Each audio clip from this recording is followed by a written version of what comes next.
Episode 261 of the PD. God damn it. How do I keep doing that?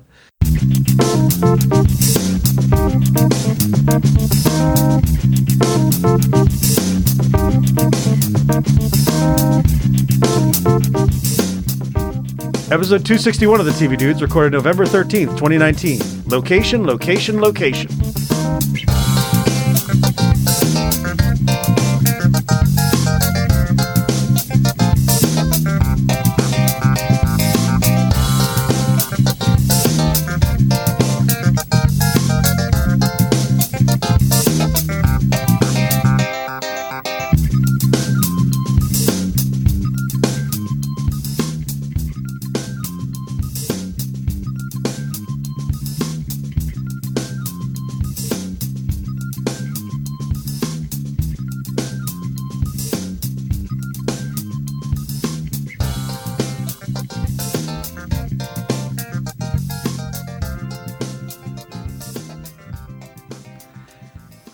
That is, of course, reference to location being the key of, I don't know, real estate, life, afterlife. We're talking about shows that all of them are sort of location-based to one extent or another. Stumptown is about a private detective in Portland. The Good Place is about the afterlife. Silicon Valley is about, of course, Milwaukee. And Mrs. Fletcher is the one finding her location. Finding her location. I like it. And then Daybreak takes place in, is it Glendale, California? I forget where the actual California. It's some specific like suburb of California. One of the rich ones. As they are. Well, I mean, even before the post-apocalypse, I guess. So before we get into all that, I'm Randy. I'm Wes. And I'm Myrriah. And before we dive into our shows, one of the reasons we want to talk about Stumptown this week, which we've already talked about the first episode a little ways back, is that ABC has, the people who run Stumptown, has changed the way they're doing ratings in a pretty significant way. Les just found this, I think, yesterday or today. Today, actually. Okay. Yeah, they are going to change how they, I believe, starting like tomorrow. Like ABC is not going to put as much weight on live viewing, which apparently they'd put all their weight on. Yeah. What? It's most people do. Most people do. Most networks do. So, no, they do 3 days. Fox and ABC apparently are now the two networks that are looking farthest out. But ABC's saying that they're going to look at like plus 35. Wow. Okay. Like that they're really going to throw it out there and look at streaming because, for instance, Stumptown doubles its audience on its like 7-day. Apparently. Of course they do. Yeah. Yeah. Because people save stuff for like Sunday afternoons. I save everything to watch with the person I'm watching, Stumptown and Good Place, and I save all that until I happen to see her and watch stuff with her. I think the last time I watched television on television schedule was like 2005. You're right. Yeah. I mean, everybody in this room does a TV podcast, probably more than one. And I don't think any of us watch TV on the schedule they send it to us on. The last live thing I watched was a Formula One race. And you kind of have to. Yeah. The Lost finale. I think I went to someone's house and watched it. I did watch Lost finale live. That wasn't the last thing I watched live, but it was definitely up there. There's a big It's one. up there. Yeah. So I love that they're finally paying attention to this because I think we've all felt it for years. I mean, a lot of us were early adopters of DVR type stuff and we're doing this for a while, but there's been a feeling for a long time that everyone I know can be watching a show and then it get canceled and all the word on it be like, well, no one watched it live. And we're like, what are you talking about? No one watches shit live. Stop paying attention to this. And it was so traumatic that you created a whole podcast about it. About one season podcast. Canceled shows. Yeah. I know. I got to be the canary in the coal mine for all my friends of like, are you super into it? It's fucking doomed. It's dead. Yeah. I got to be that guy too. Yeah. So Stumptown stars Colby Smulders as Dex Perios. Yes. I've mangled her name, I'm sure. She starts out as an unlicensed private detective in Portland. She's licensed. She's a former military officer and like a finder or something like that. They never specify exactly. They don't really specify. She has some kind of Jeff Stoltz type skills in finding that's people. That's the show I wanted to reference. What was that show? The Finder. Well, there you go. Her best buddy runs a bar called The Alibi? The Bad Alibi. The Bad Alibi. Her best bud is played by Jake Johnson, who honestly is half the reason I watched the show. Yeah. The other half being Colby Smulders. Yeah. Him and his 8-time broke nose or whatever the hell's going. and he's an ex-con, and then she's got her her police ally fuck buddy, Michael Ealy from Almost Human, who I love. I love that guy. And Cameron Mainheim playing the lieutenant is beautiful. And whoever is the friend that runs the food truck. Yeah, Adrian Martinez. The taco truck with the non-organic chicken taco. And he shows up more and more and is great. Like, he has a bigger role. He and Cameron Manheim have a real flirt going on. Yeah, which is great. And she's got a younger brother with Down syndrome. I think so. Named Ansel, who basically is like she has to take care of him, but also he helps run the bar and frequently steals the show. He's so good. Great. Cole Sibus is his name, and he's fantastic. This is a show that it's based on a graphic novel series, loosely based that the characters and stuff are there, but I don't remember most of the characters. I've read 3 volumes of it. I couldn't tell you what it's about beyond it's basically supposed to be Rockford Files, but with a female lead. That's the vibe I got off the show, and then that's how the show was pitched to me. Rockford Files with Colby Smothers. And Myrriah, you've seen the pilot? Yeah, I watched the pilot. And being from the Pacific Northwest. Oh, okay, yeah. It was. It's interesting to me that they've decided to have it based there. There is like a large, couple of large military bases like in Washington State and in Oregon, and so I can see like why, as a person who's an ex-military folk, might be based in Portland.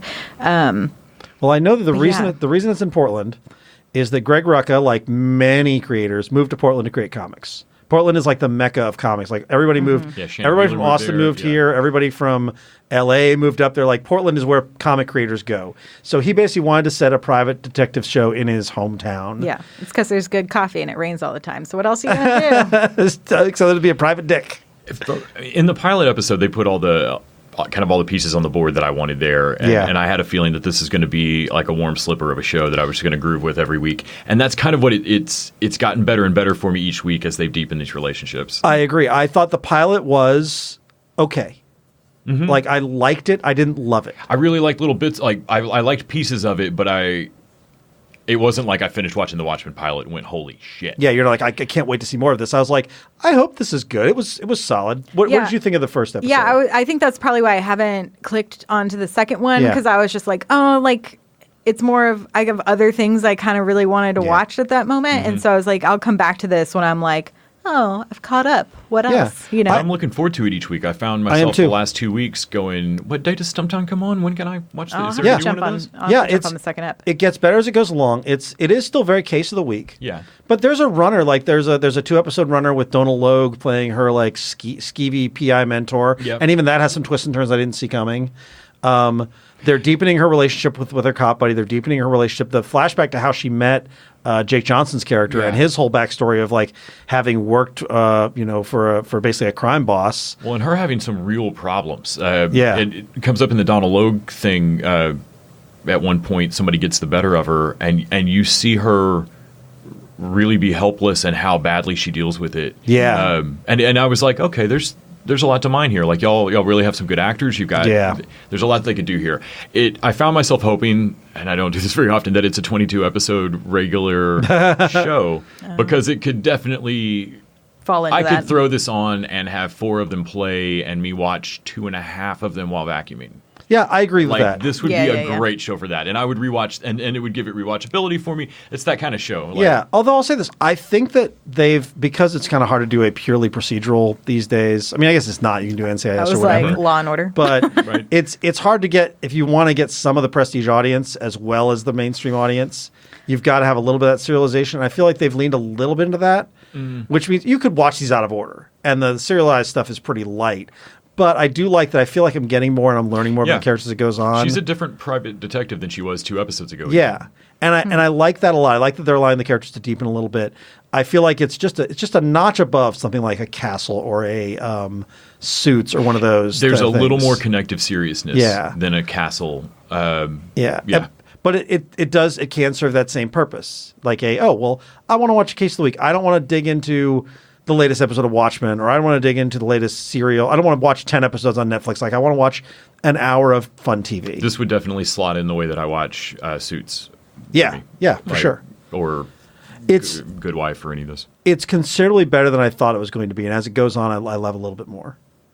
which is somewhat true of The Good Place, except that I loved it from episode 1, and I just love it more with every episode. So much. And I realized watching this season that I have no fair way to judge whether or not Good Place is still great and at its same level or anything. Yeah. Like, I don't know. I am so in love with these characters and so invested in seeing where this all wraps up that I have no idea if this is a good or bad season. Yeah. It's just the end of the story that I have to see the fucking end of. yeah, well, what is it? It's chapter 42 or whatever. Everything's a chapter. They planned this as one big story. Big thing. Yeah. I think it's interesting watching it. I saw The Good Place in all one. Like I came to it once it was all available on streaming. Okay. Oh, wow. And so it's just been like bingey over the last while. And now that I have to watch it week by week, I'm just like, why? Oh yeah, that is what happened. I've watched it. From episode 1. Yeah, so I saw 2 episodes at a time. I feel is how like I've watched it's it. been written to be binged. That's the thing. I've rewatched it several times. I rewatched season 1 and 2. I watch it before I go to bed almost every night. When I was getting ready for like a procedure or something, and I had to be up for a few hours. I watched, and I needed someone to cheer me up. I watched Good Place season 2, and I did something similar to season 1. Like I would watch the season as a whole, and then I introduced a friend to it. And she and I watched it. So she binged it, and I watched it with her. And then season 4 started, and now she's on the one per week, and she's dying to watch it every week. It kind of reminds me of how I think a lot of folks came to like Breaking Bad. Yeah. You know what I mean? Like Yeah. I did the same thing. I like binged it, and then I got to the final season, and I had to wait week for week. Yeah. And I mean, it was sort of nice because it like extended the life of this thing, this moment, this stuff that I'm enjoying. But I'm also, because I got so used to binging it, and sometimes I think the plot lines they never really wrap up an episode. It's always just like rearing into the next one, and I'm just like, I'm ready to go too. Like, take me. The one thing I think in this season is they haven't done as much of the big status quo changes every like they've been dealing with one problem. They dole those status quo changes out a little bit less. Like there's a big change of like, well, now Chidi knows Jason is Jason. Yeah. But even that's like just one episode of. And I loved when Jason and Michael went down to the bad place. Oh, that was so good. I think that's what's made me realize that like I have no idea if this season's good or better or worse or what. Because it is different than the other seasons, and it feels different than the other seasons. Yeah. But I don't know if that's just because, like, we've got the different cast kind of at the forefront. With the new people or newish people. Yeah.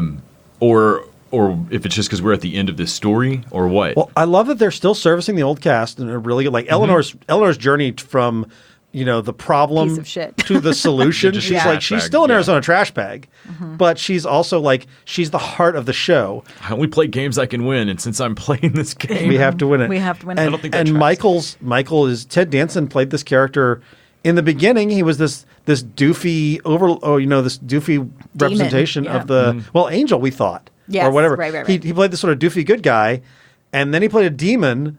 And for like 3 or 4 episodes, he was playing that flavor. And then slowly but surely, he went back to what I think is his innate Dansonness. Yes. And now he is a decent guy. He's still a demon. I mean, but, magic. Why? But he wants to be a decent guy.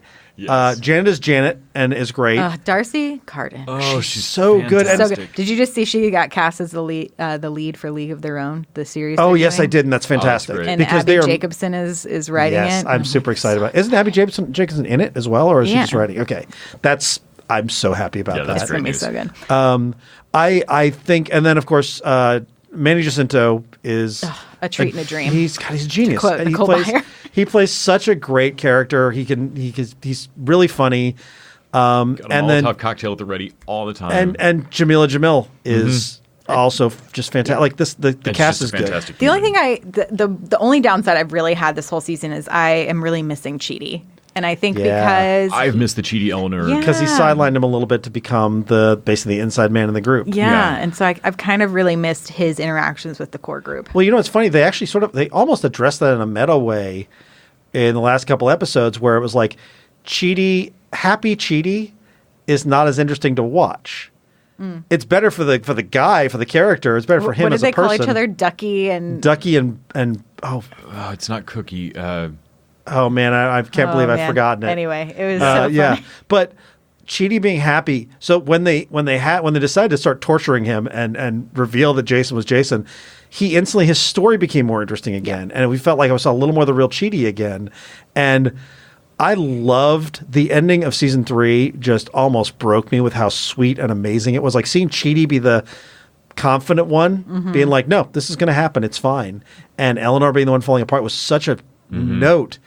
And to see him regress a little bit is a little bit hard, and in a way not as interesting.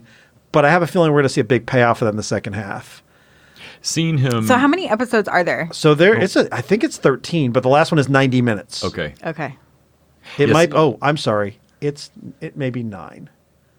I'm looking at the Wikipedia, which of course is not the most reliable. Yeah.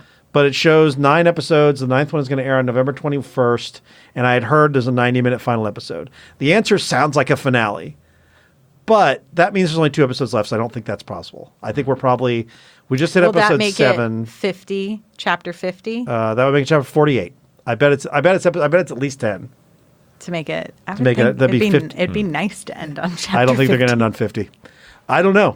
Unless it's like 48 is, they're going to do 49 and then 50 is like a 90-minute, and that's essentially would have been 3 episodes. I don't know how they're going to do all that.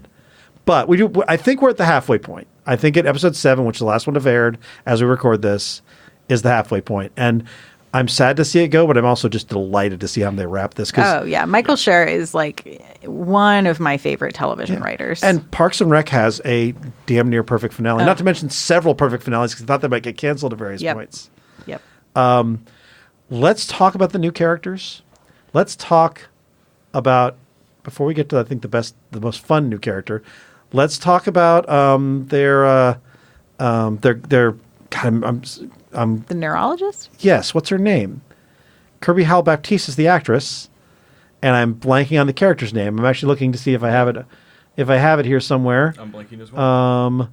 But anyway, Simone, thank you. Simone was such a great character in season 3. When they brought her back in, and it seemed like the problem was, Chidi can't remember, and that's the entire reason they picked her. And then we get into the season, it was like, oh no, the problem is that she's so smart she doesn't buy any of this bullshit. Yeah. Watching her walk around for a little while of like, fuck you, fake people. Yes. Was just pushing great. people into the pool, like it's giant cowboy hat. It's so much. It's and of so course much she fun. would figure out the plot. Of course she would. Yeah. I mean, it makes so much sense. She's a scientist. That she's been working on this the whole time, and they were so snowed because she and Chidi were together, and it seemed like they were happy, and she was happy, but she's also like, I'm still not buying this. No. And so yeah, I think that what they've done with her this season, and she's fantastic, by the way. I love her in this, is really, really good. And then let's talk about Brent. Man, I want to read a Chip Driver mystery so fucking bad. I mean, I'm sure he's written at least one episode of Jack Ryan. Yes. This guy has watched every episode of Jack Ryan. It's his favorite show. And he knows Tom Clancy. He met him on the golf course at some point. Course. Yeah, of course. Brent is such a beautiful personification of toxic white privilege.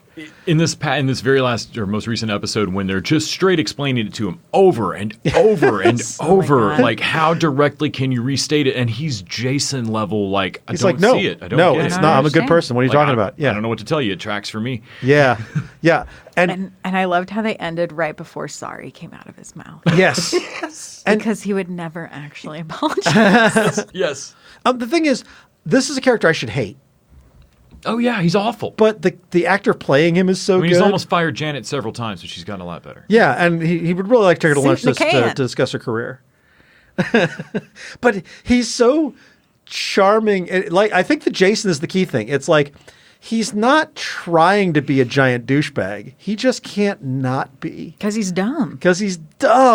And you want him to get better. It's very smart to make terrible people dumb. Yeah, because that you can get away with it. Yep. Yeah. Even then, there are dumb people I cannot forgive their terribleness.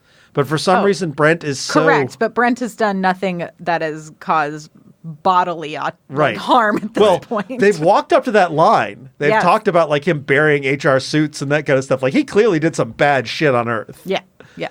But he's so guileless in some ways that you can't fully hate him. And there's also the Chip Driver mystery thing, and how much delight that Simone and Tahani were getting out of that. That nobody can get a copy after the one he gives them because no one has cash. No one has money. And it's $60. I also love that he still goes around in an Escalade. Yes. I'm catching the first Escalade out of here. Yeah.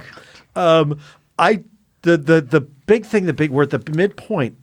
I don't know how they're going to. It does not appear that these people have improved in any way. Certainly not to the level that the original cast did. Correct. So I'm really interested to see. I don't know what the second half looks like. Yeah. At all. Like saying sorry to Chidi finally doesn't seem like enough. So I'm really curious. I think their whole point, though, is they're trying to prove that people can change. So I don't know if they have to change everything. Just like a little bit. Right. Or just prove it's possible. Yeah, because they're just trying to prove that the system is flawed in current society. You know? They may end up being that proving the change in Michael is enough. Oh, wow. That'd be interesting. Yeah.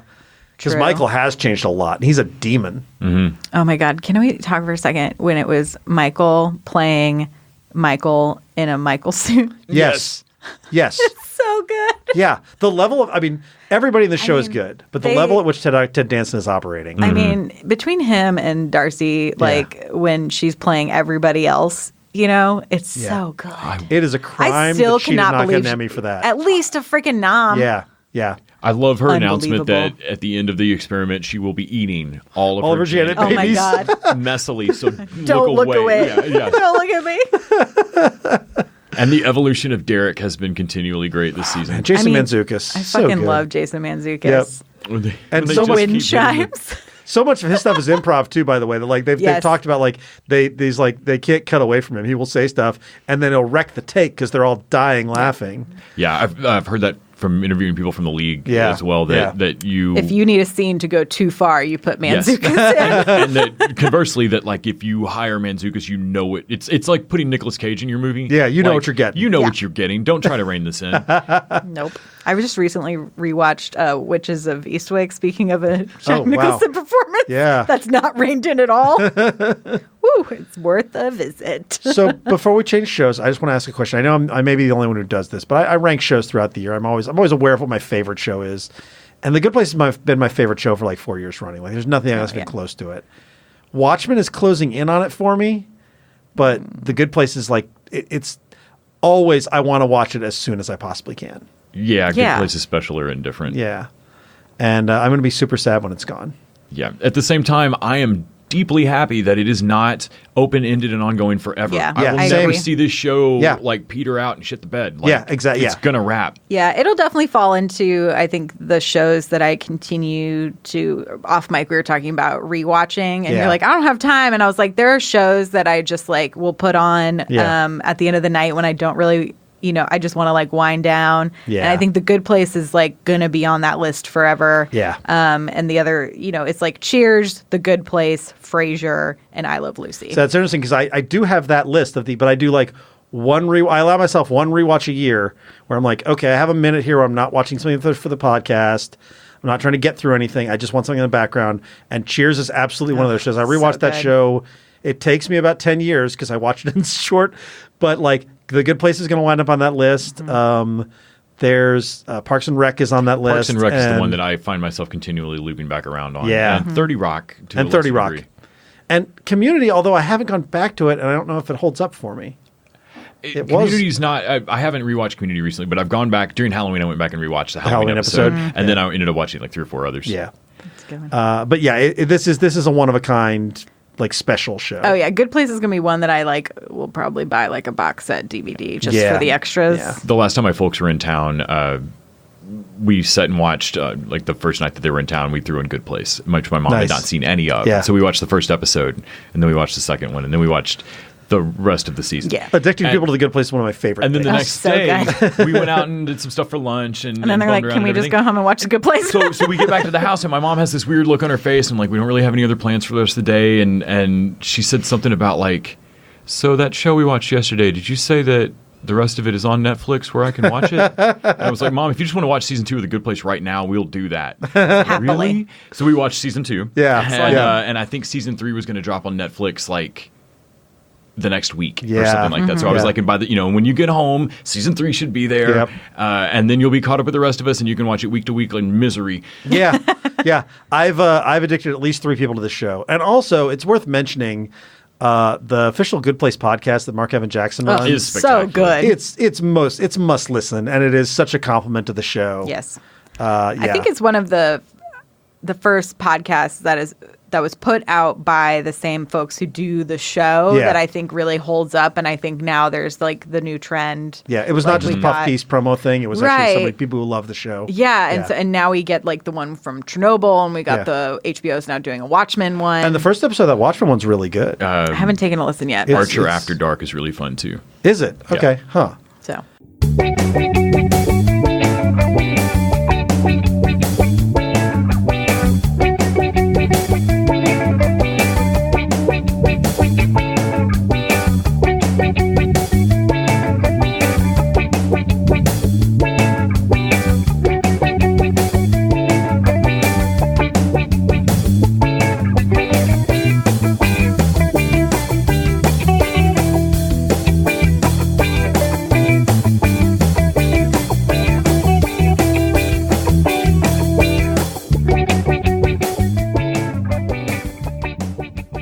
All right, so let's jump back over to HBO, speaking of HBO, and talk about the final season of Silicon Valley. Holy shit, talk about another Oh, slam man. dunk. But here's the thing about Silicon Valley as I watch it as it goes on, and I really love it.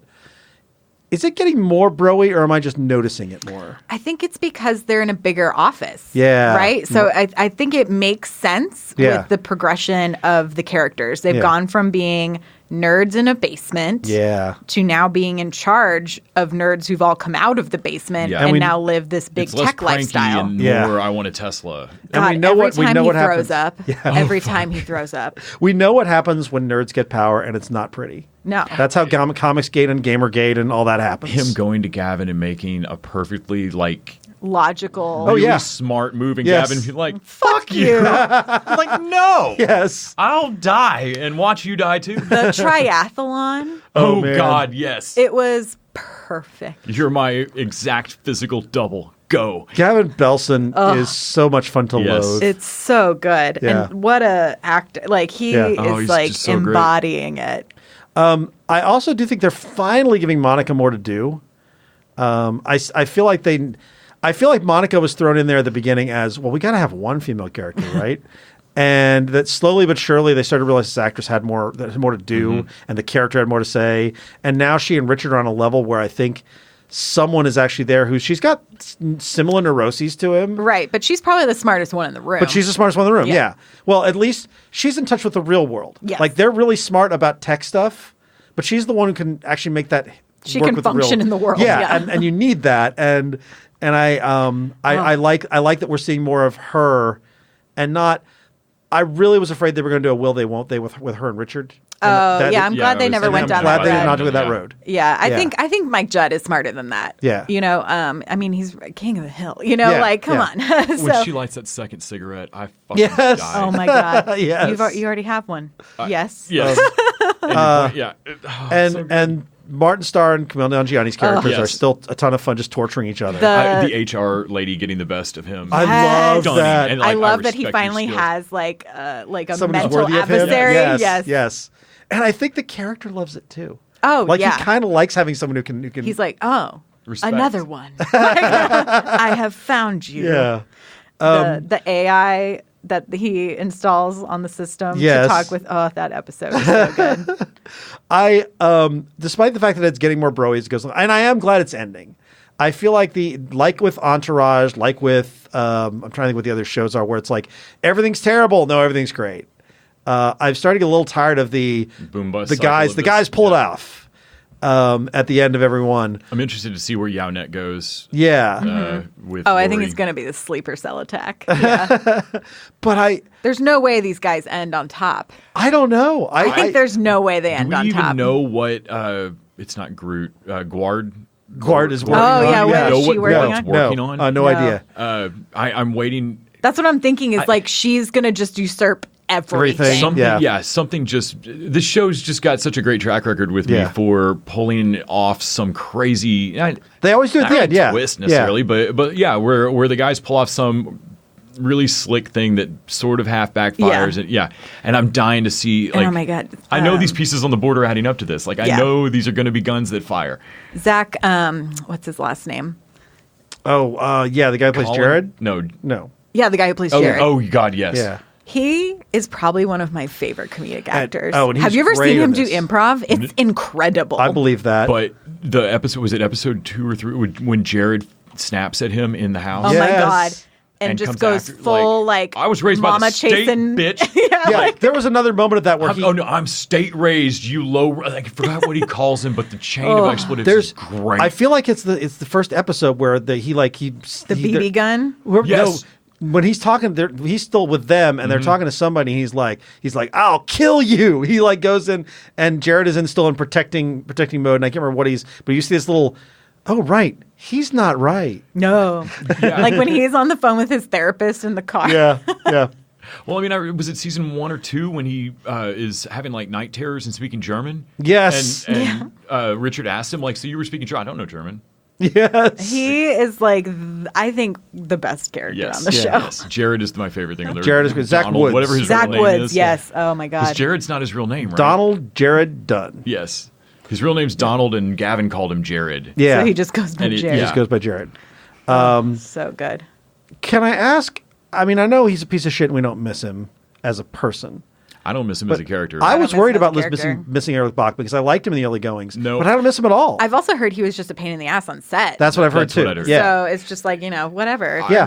Making life hard for Jimmy other Yang, people. So the guy Yeah. who plays John Yu Yeah. was nothing but when I interviewed him, it was right after TJ Miller had been taken off or left the show. Yeah. And he was very even-handedly professional about it. I Yeah. didn't press him Yeah, on it sure. or anything, but at the time, I remember thinking, can John Yu continue?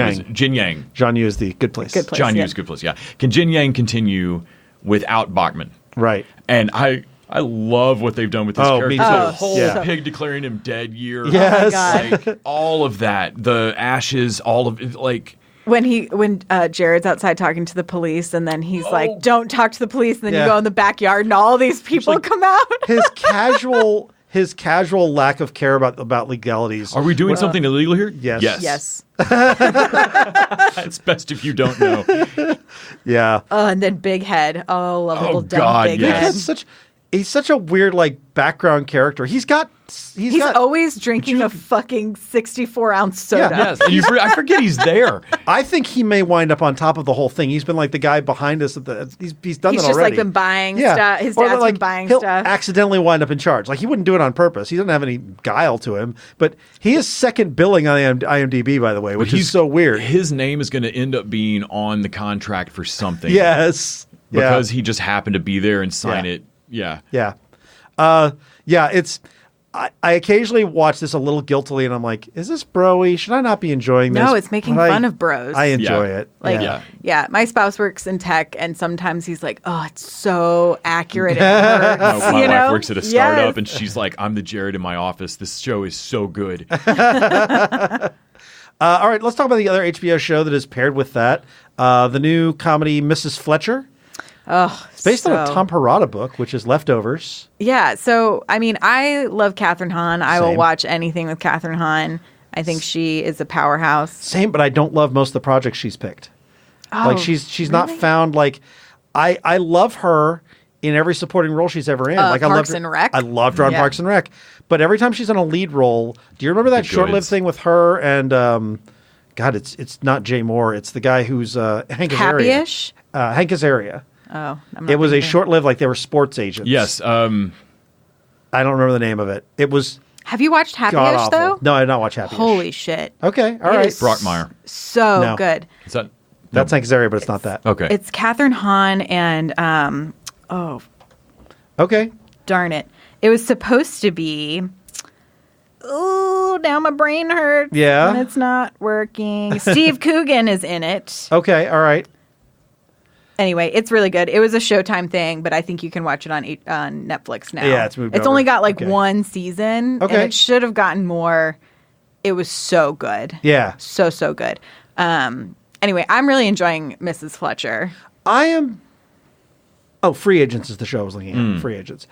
I want to like Mrs. Fletcher more than I actually like it. I love her, but I have seen the divorcee discovers herself story done numerous times. But with this much masturbation? Not with this much masturbation, and I do get to see Kathryn Hahn being sexy, and that's amazing.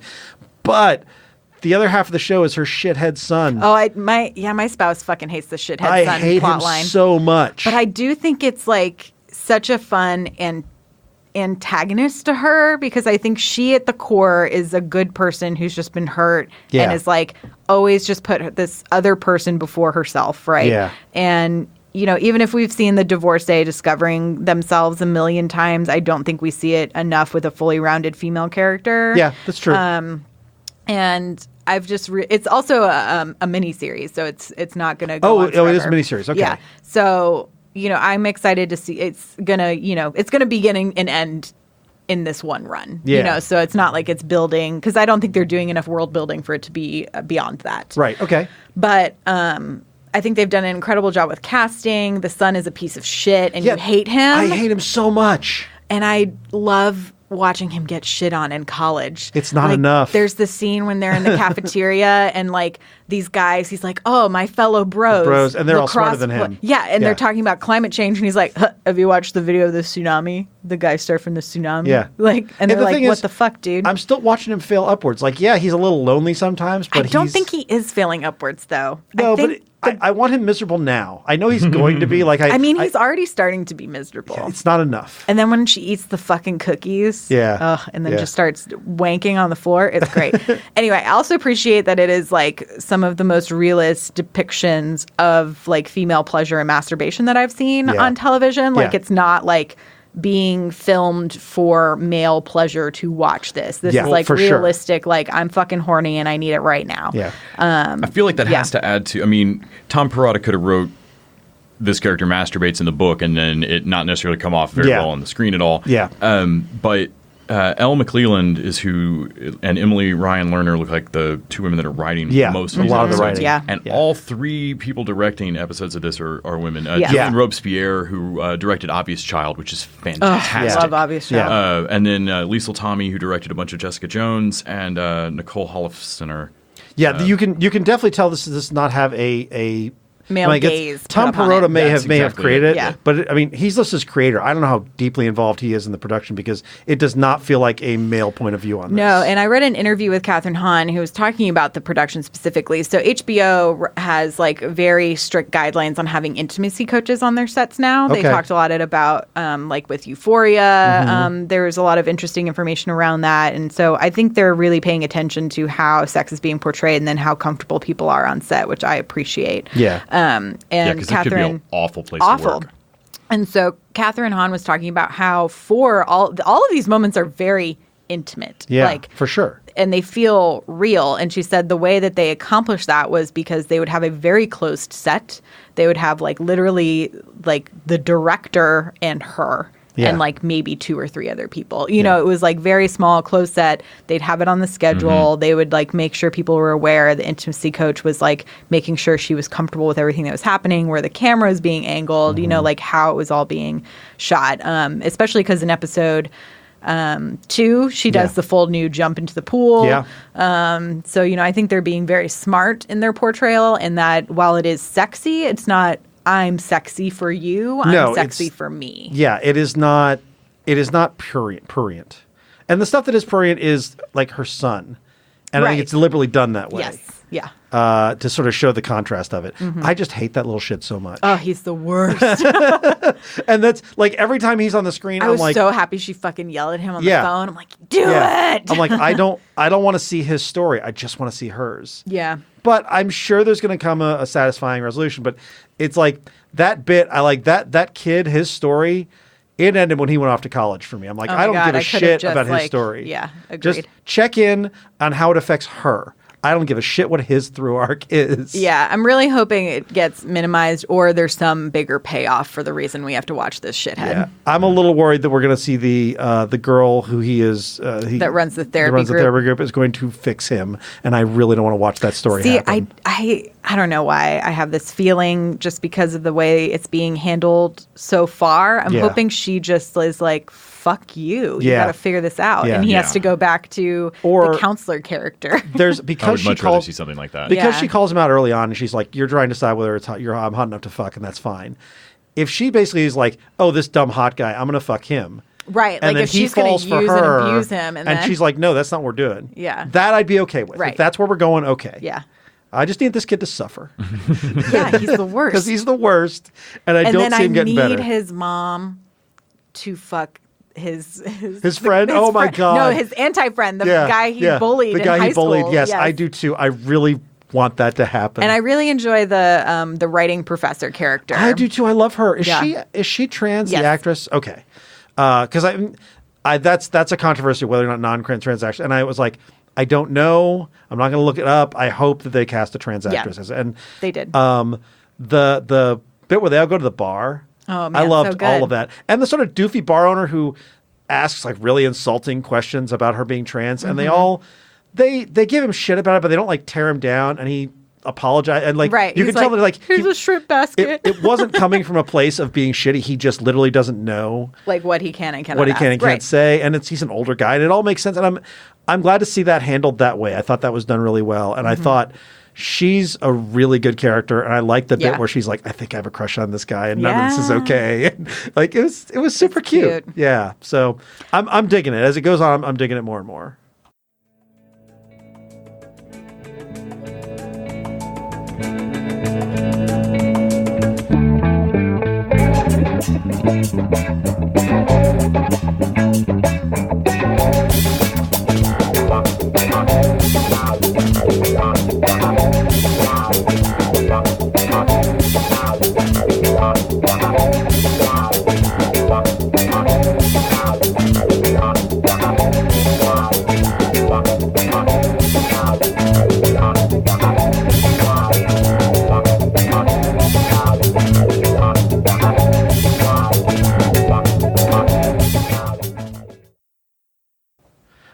Finally, let's talk about Daybreak, which is over on Netflix. So do you know that this is, I am like almost sure, I cannot find an article talking about this, but I think it's based on this Australian show called Tribes. Okay, that would make sense because it's weird as shit. You brought Tribes up.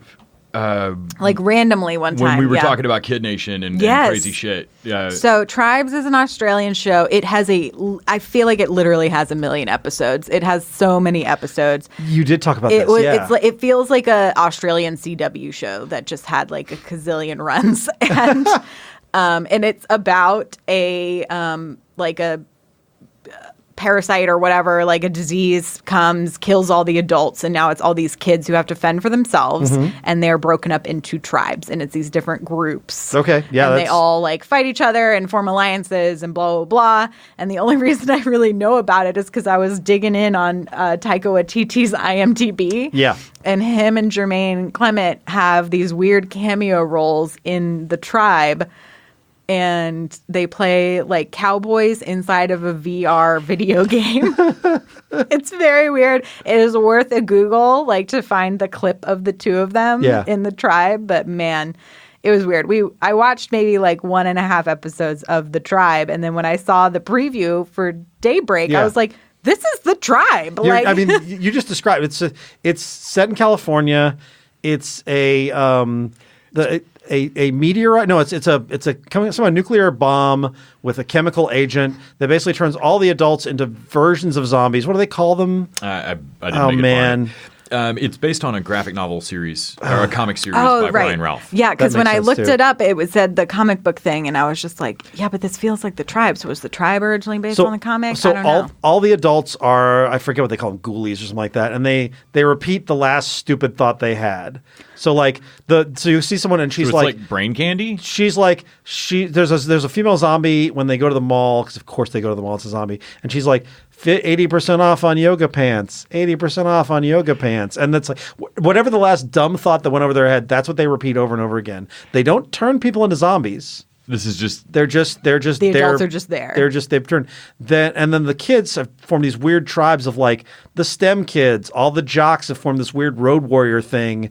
The cheermazons, all the cheerleaders have formed this Amazon group, and it's all completely ridiculous. Like they've reality sales within the first 5 minutes. Our lead character is named Josh Wheeler, and he was a C student, kind of average guy, and he breaks the fourth wall and talks to us the whole time. And the principal is played by Matthew Broderick.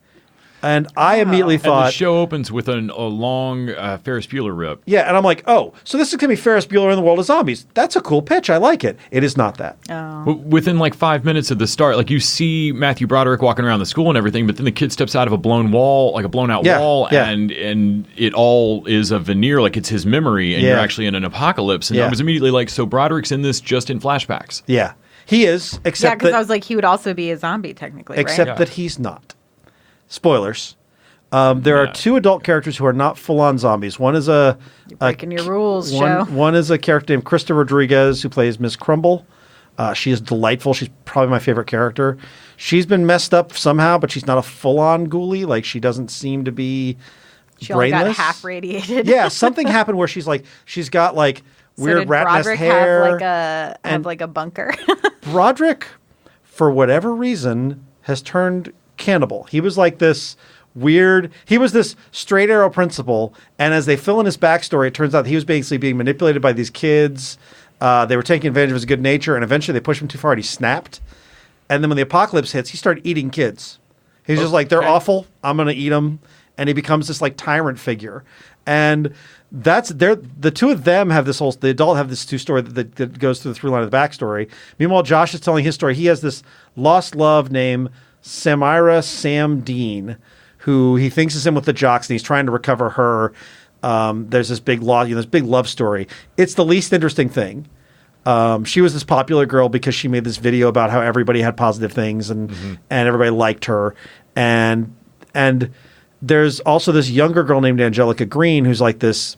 She was a sociopath selling drugs at the school and all this kind of stuff. And she's a delight as well. This precocious 11-year-old. And then there's his buddy Wesley Fists, who is in the post-apocalypse has decided that he's a pacifist samurai. Okay. Prior to that, he was a shitty jock who made fun of Josh. And that's all the through line. Like, basically, there's this whole runner of them having a war with the jocks who are like the Master Blaster Road Warrior thing. Mm-hmm. And then they start discovering the whole thing of what's going on with Matthew Broderick. There's shifting alliances. There's what's going on with Miss Crumble. And there's all these elements that work. There's all these things I like. The story arcs I like. But the pieces are good. The whole is a mess. And the ending is really unsatisfying. And so it's one of those things where I'm like, the tone of this is interesting. Like, they can't decide whether they want to be a poignant teen drama or a goofy comedy. They can't decide whether it wants to be horrific or funny. And that can work, but I feel like the tone is just off and uncertain, and it doesn't quite come together. I'm not sorry I watched it, and I did. It had just enough to keep me watching all through it, but I'm not sure I'll watch a season 2. Did you ever see Saving the Human Race? No. It's on CW Seed, which is everything's on CW other app that they run for some reason. Yeah. But it sounded similar to what I thought Daybreak was going to be. Yeah. Like kid in a post-apocalypse, and like it's really not that hard to get around, but what do we do? Yeah. Only, I don't know, it was really sweet and charming, and I liked it from the start. And something about Daybreak, and I made it like 10 minutes into that first episode and was like, I know this is supposed to be aiming at me. Like, I can tell y'all are really trying to aim at the person that watched Ferris Bueller every time they got sick in high school and college. Yeah. And it just didn't land. It doesn't. Like, they tried so hard to get my attention. You know how Ferris Bueller works because Matthew Broderick is so charming? Like, Ferris is a shit. Yeah. He's such a narcissistic asshole. You should hate him. His sister's right. Matthew Broderick wins you over because he's so charming. The guy playing Josh Wheeler does not have that, Colin Ford. He's fine, but Josh is kind of a slacker. Like, there's nothing about him. Is Josh Wheeler the name of a Nick Kroll character from Kroll Show? That seems possible. Specifically when they do the Degrassi Wait, is Josh Wheeler like from Degrassi or something? I don't know. That name just sounds so familiar beyond that show. It pulls up on Daybreak. I don't see anything else that says so that they've got all the Google SEO. They've purchased all the SEO. Yes. So who knows? But anyway, it just sounds like a Kroll character. There's stuff to like about this. And again, if we weren't in peak TV, if there wasn't so much else to watch, this still might have made a huge splash. It still managed to get me through, but all I could see was the show it could have been. It's definitely one of those. So I'll be curious to hear what other people think about it. I give it a mild, if you really like teen zombie dramas, maybe, like this, sure.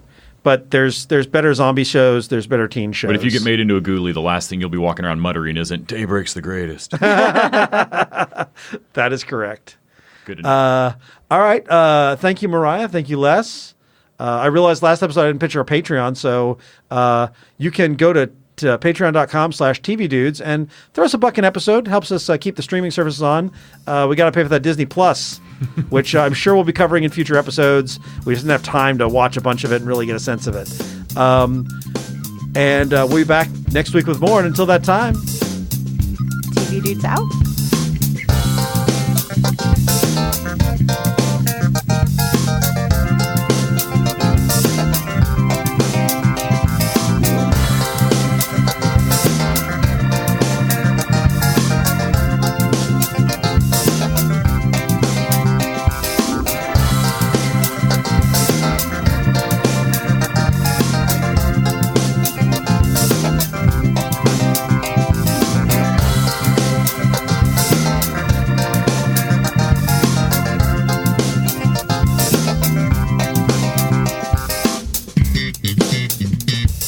The TV Dudes is an independently run podcast and a member of the Electric Sweater Podcast Network. We are exclusively listener supported. If you'd like to help us out, go to patreon.com/tvdudes. You can like us on Facebook and Twitter @tvdudes. All the music for our show is by our friend and original TV dude, Gregory J. Amani Smith. To find out more about us, go to thetvdudes.com and electricsweater.com. I'm Grant Davis. Thanks for listening.